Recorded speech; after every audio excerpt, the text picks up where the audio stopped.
Assalamualaikum warahmatullahi wabarakatuh. Waalaikumsalam. Kembali lagi dengan kami di KRPM TV. Malam ini sebenarnya kami tidak ada niat ya untuk membuat video dan kemanapun, entah penelusuran atau apapun, karena dadakan kemarin nggak ada yang bisa karena ada kepentingan masing-masing. Jadi semalam saya putuskan untuk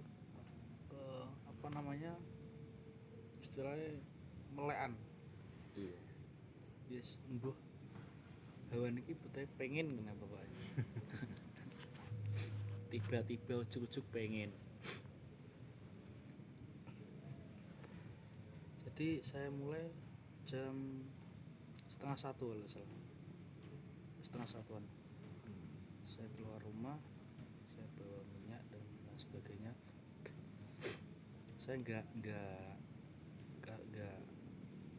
bertujuan untuk mencari hal-hal gaib karena apa ya, bosan sebelah bentuknya sing ngono-ngono ya pokoknya.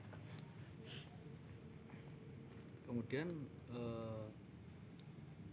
secara tidak sadar ya, Sengaja ya.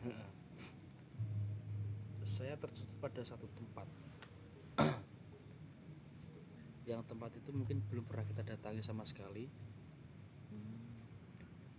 Saya ada melihat beberapa sosok yang mungkin lebih dominan di daerah tersebut atau di lokasi tersebut.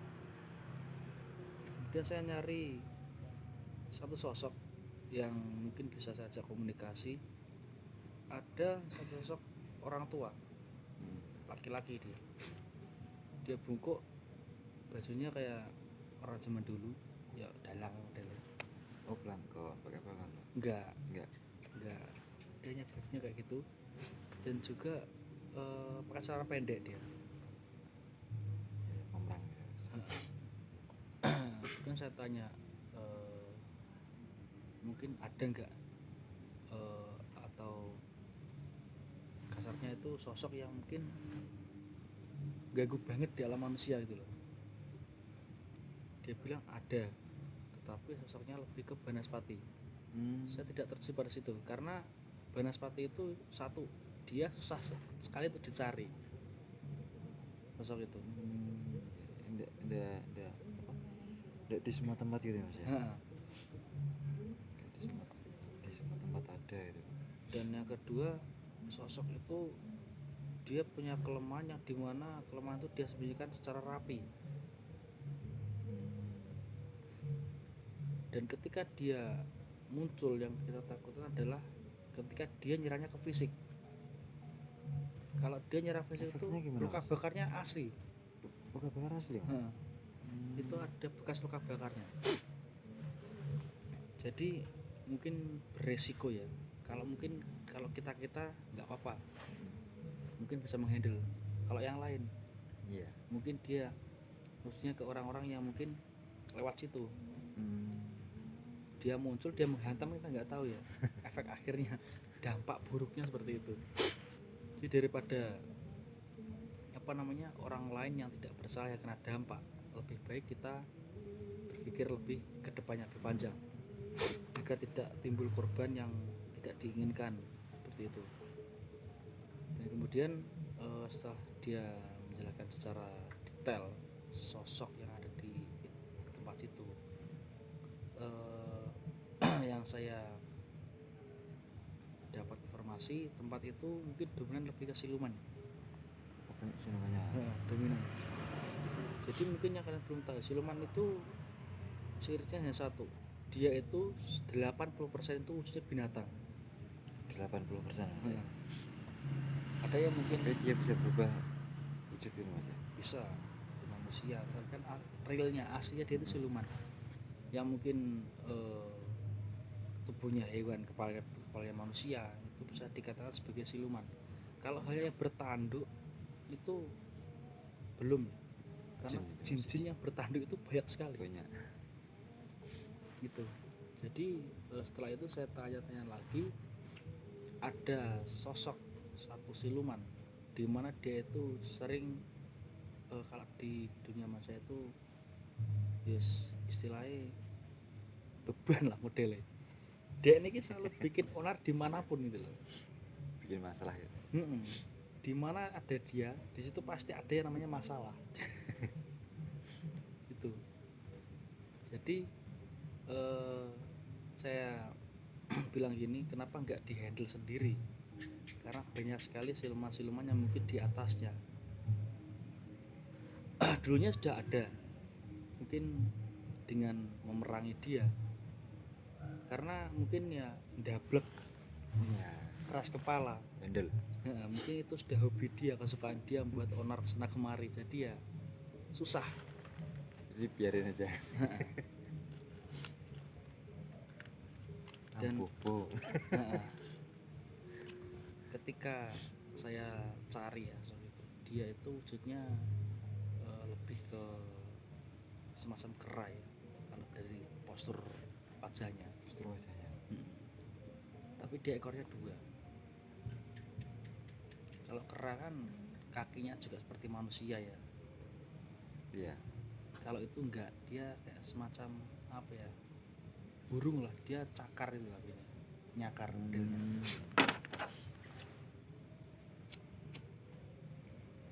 Semacam kera ya. Ya, dari postur tubuhnya, tapi telinganya panjang dia. Lancip gitu mas. Dia warna abu-abu, tapi ketika saya sekelebatan melihat kayak ada semacam cahaya biru di dalam tubuhnya, dan mungkin itu next time ya akan saya buktikan, insya Allah akan saya wujudkan dengan wujud berbentuk benda. Tapi saya nggak pernah tahu ya manifestasi dari dia itu bendanya benda apa. Jadi belum tergambarkan gitu. Hanya saja kalau ada cahaya warna biru itu biasanya lebih ke pusaka dia. Benda-benda antik lah, entah itu batu mustika, entah keris dan sebagainya, saya nggak tahu karena saya belum melihat detail. Dia pola terus ya modelnya. Ya seperti kera gitu mas. Dia Kera nggak loncat pernah berhenti. ke pohon satu dan pohonnya itu sangat cepat, jadi tidak bisa secara jelas saya melihat bentuk dari dalam cahaya tersebut.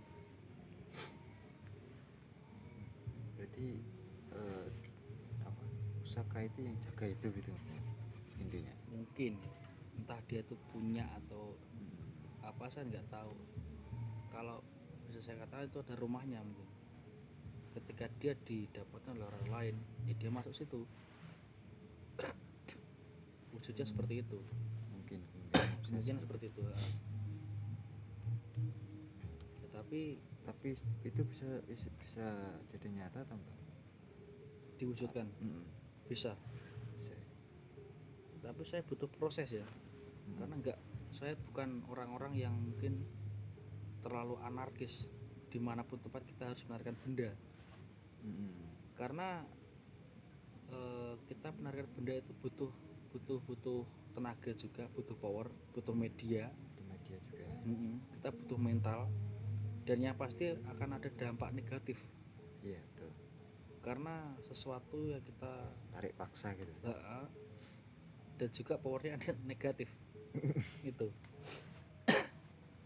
Jadi mungkin ada sedikit ritual khusus dimana agar mempermudah untuk mencari dan mewujudkan. Karena menarikan benda itu ya kalau dibilang mudah ya nggak mudah, kalau dibilang sulit banyak yang bisa. Gitu. Gampang-gampang susah lah, karena kita perlu mengunci agar sosok itu tidak bisa lari kemana-mana. Kita bisa fokus untuk mengambil benda tersebut. Jadi kalau hanya asal sosok kita tarik, kita wujudkan, itu ya mungkin orang-orang yang sudah profesional, dia punya kunci tersendiri agar benda itu tidak geser. Kalaupun kita sudah kunci, ketika kita akan melakukan sebuah penarikan atau perwujudan, ketika benda itu geser ya gagal. Kita perlu mengunci ulang. Jadi seperti itu. Ini sebenarnya nggak gampang juga ya mas. Ya kalau dibilang gampang ya nggak gampang, kalau dibilang sulit banyak yang Banyak yang bisa. bisa. Nah itu Betul, betul. jadi sulit untuk dimengerti maksudnya.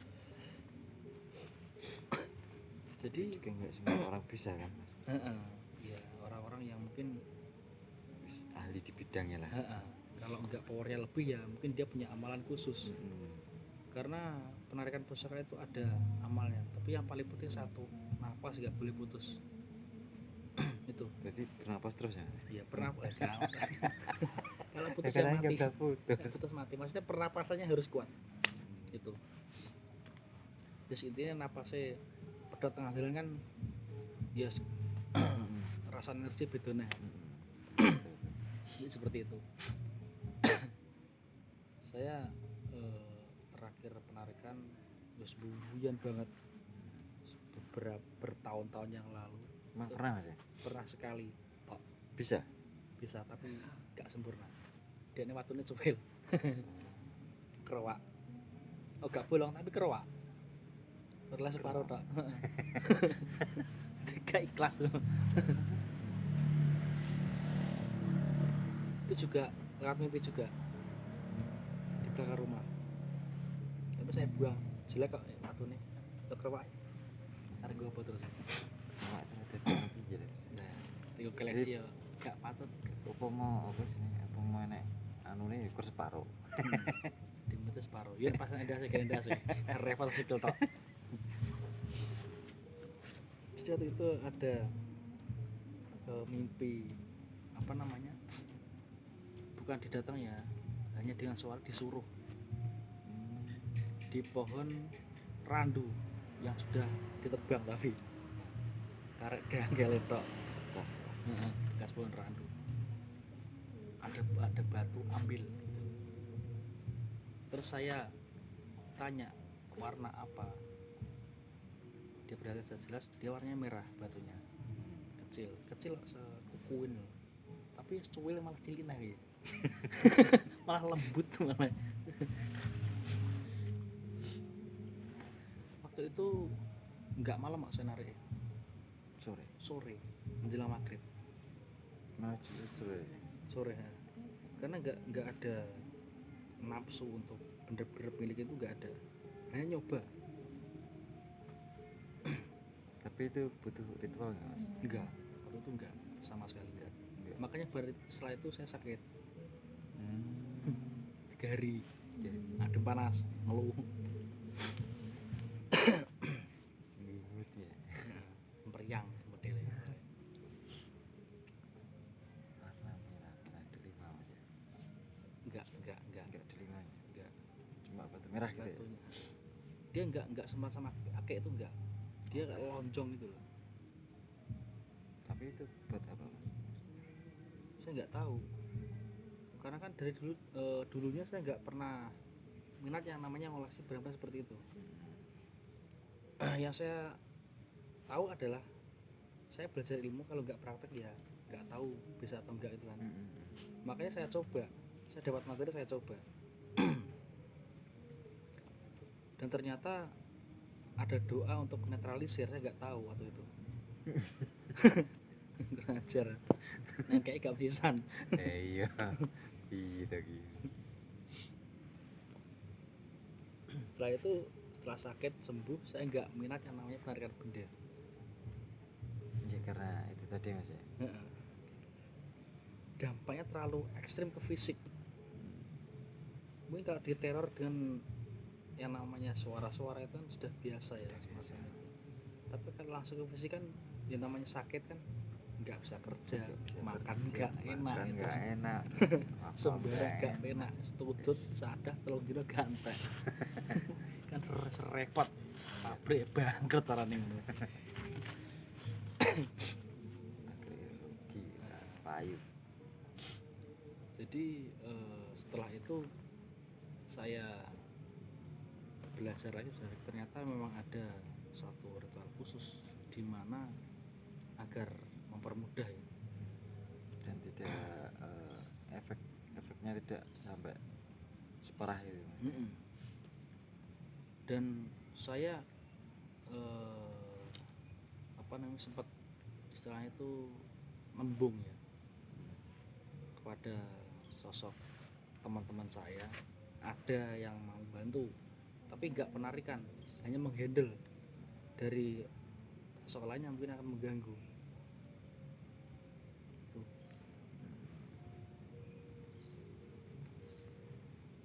Tapi ada satu lagi yang ngeyel, biar dia yang wujudin hal tersebut, kita tidak terima beres. Tapi coba dulu lah, masa enggak ada usaha. Kita mengunci-ngunci tak ada usaha nih, kota-kota tenaga. Meskipun ada yang bantu, tapi saya tidak minat yang namanya penarikan di tempat-tempat yang mungkin kita datangi untuk penelusuran. Karena terlalu beresiko. Satu, kita masuk ke alam mereka. Yang kedua, ya kita pakai desa orang.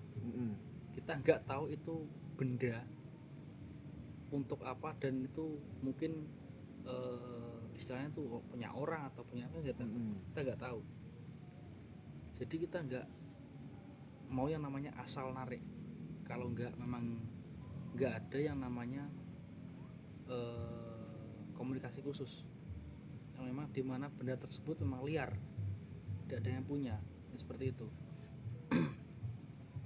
Kalaupun liar kan kita juga nggak begitu memaksa gitu Mas. Nah, tidak pernah memaksakan nafsu untuk memiliki benda-benda semacam itu. Karena apa? Karena ketika kita tidak bisa mengendalikan sosok yang ada di dalamnya, justru kita yang akan diperbudak oleh mereka.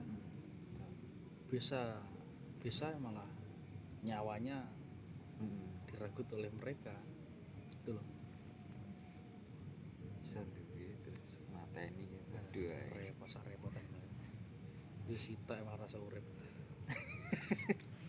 malah kasih duwe akhirnya Rasa duwe malah akhirnya terus gue sapa neh terus. Iya. Jadi seperti itu.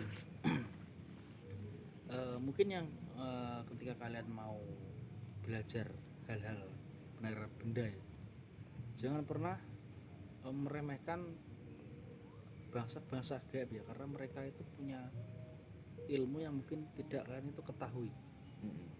Jadi mereka bisa melihat, bisa mencari di mana titik terlemah dari seorang manusia. Yang namanya manusia itu pasti ada yang namanya lengah. Apes. Oke lah, mungkin malam ini kalian dapat benda, tapi nggak tahu kedepannya dampak negatif yang akan kita dapat.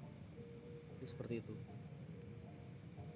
Jadi saran saya, kalau ketika kalian menarikan benda, kalau bisa ya langsung dinetralkan. Kalau bisa dikosongkan lah bendanya, karena ketika itu tidak dinetralkan dan tidak dikosongkan, suatu saat dia akan minta sesuatu yang aneh, karena dia merasa kita memelihara mereka Di luar gitu. Dia diambil, kita bawa kan otomatis dia merasa diadopsi kan. Paksa gitu. Kudu diopeni. Jadi jangan pernah kalian itu memelihara ataupun mencari kodam-kodam yang tidak jelas, karena itu akan menyusahkan kita ke depannya. Kalau berteman oke, silahkan, saya tidak melarang. Tetapi kalau dia minta sesuatu hal yang mungkin tidak bisa kita jangkau, lebih baik lepaskan daripada kita harus menerima dampak yang buruk. Atau kalau kita sendiri yang menerima, bisa kita handle. Kalau ke keluarga, ke orang lain kan bahaya. Iya. Biasanya seperti itu. Dengan mungkin basic yang kalian miliki itu belum mumpuni, yang mungkin ya kalian hanya tahu bendanya, tidak tahu isinya, itu malah lebih bahaya lagi. Karena tidak tahu gunanya. Karena ketika kita punya satu kodam, kita yang harus kita ketahui adalah bentuknya. Itu kita harus tahu sosok yang mungkin ikut bersama kita harus tahu satu. Yang kedua, kita harus memahami benar yang namanya karakter dia. kalau karakter dia sedikit lebih ganas ya, mungkin hanya hawa saja yang mendekati kita, dia akan langsung memberontak, dan itu akan timbul masalah karena kita berdampingan dengan alam gaib ya. Sosok lewat dia hantam, lewat dia hantam malah terowepot ya, ngerot nih malah. malah omahmu demo partai politik. Ini kayak gue gas kayak perlawanan Slow, nyantai, ngopi nomor 1, ngopi terus ngipi. Semuanya lah sejak perang gak gelem gitu guys. repot, repotan. Karena gaib itu memiliki karakter yang hampir sama dengan manusia. Ketika di alam manusia ada preman, di sana juga ada. Di sini ada mungkin penguasa ya, di presiden, di sana ada rajanya. Itu karena mereka itu hidup jauh lebih lama dibandingkan manusia. Betul. Di sini ada jual beli, di sana juga ada, tetapi yang mungkin mereka jual adalah barang-barang mereka, Barter lah. bukan barang-barang yang kayak semacam roti dan lain sebagainya. Makanan mereka beda dengan kita, masalahnya seperti itu. Jadi mereka jualan ya di bahasa mereka itu adalah makan. Tapi yang jual ubi itu ada loh. Ubi telo bakar Telo itu bakar. ada. Tapi mungkin bentuknya nggak seperti ubi, namanya sama. Terus bentuknya kayak apa? Bentuk ini hampir kayak terong ungu. Terong. Sing anu kayak berarti. Karena saya pernah ada ketemu yang jualan seperti itu, saya tanya namanya ubi bakar. Itu terong. Di sini kan lancip ya, di sana nggak lonjong-lonjong. Terus saya nggak ada satu komenan ya, karena itu alam mereka. Saya hanya berkata dalam hati, ini ubi dari mana bentuknya seperti ini. Dan dia barter dengan macam koin zaman dulu, pices, uang pices, seperti itu yang saya lihat. Tidak ada lembaran uang, nggak ada, Kertas juga nggak ada. nggak ada. Cuma koin. Koin yang belum tengah. Pokoknya namanya itu sama dengan di alam manusia. Beras, gandum itu ada. Bentuknya aja yang beda. Kalau yang beras itu nggak tahu, di dalam karung soalnya. Gandum juga kan di dalam Karung kayak goni gitu. karung koin yang kain. Tebel. Katanya beras, tapi nggak tahu isinya, bentuknya seperti apa. Yang jual baju-baju itu ada, cuma bajunya orang zaman dulu, kayak kemben. Tapi ya tetap ya, pembelinya penjual itu serem-serem, nggak ada yang nggak serem. Meskipun wanita tua, dia tuh serem aja ya. Jadi paling ya nek wong tuku iki nek waktu tuku cara menungso ya, nek di alam manusia ada pasar seperti itu tuh mungkin nggak ada yang beli. Gak payu. Serem-serem dia. Kalau dibilang mukanya jelek itu ya enggak, pucat dia, lebih ke pucat. Jadi seperti itu ya mungkin cerita yang saya dapat tadi malam. Jadi mungkin next time saya akan datangi lokasi tersebut, saya akan coba untuk memanifestasikan sosok tersebut. Oke, mungkin yang belum subscribe jangan lupa subscribe, like, comment, dan share agar kami lebih semangat lagi dalam membuat konten selanjutnya. Oke,